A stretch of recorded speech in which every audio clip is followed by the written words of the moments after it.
ఒకానొక ఊరిలో రితు అనే ఒక చిన్న పాప వాళ్ళ అవ్వతో కలిసి ఉండేది.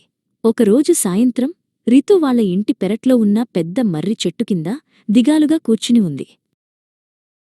అవ్వ రితు దగ్గరికి వచ్చి, "ఏమైంది బంగారం, ఎందుకలా ఉన్నావు?" అని ప్రేమగా అడిగింది. "నా స్నేహితురాలు నన్ను బాధపెట్టేలా మాట్లాడింది అవ్వా" అని రితు ఏడుస్తూ చెప్పింది.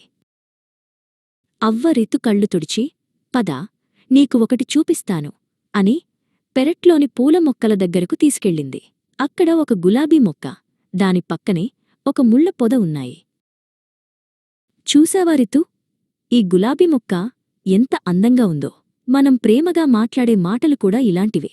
అవి అందరికీ సంతోషాన్ని, పరిమళాన్ని పంచుతాయి" అంది అవ్వ. రితు ఆ అందమైన గులాబీ పువ్వును తాకి చూసింది.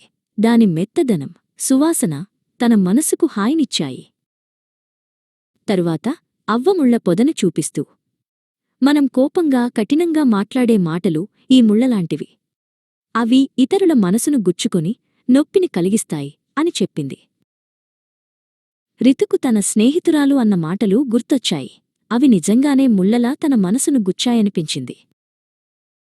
అందుకే బంగారం, మనం ఎప్పుడూ మన మాటలను జాగ్రత్తగా వాడాలి. ముళ్ళను కాకుండా పూలను పంచాలి.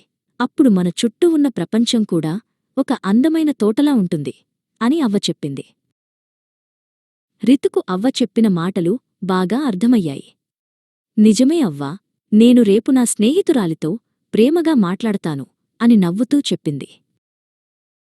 ఆ రోజునుండి రితు తన మాటల శక్తిని తెలుసుకుంది.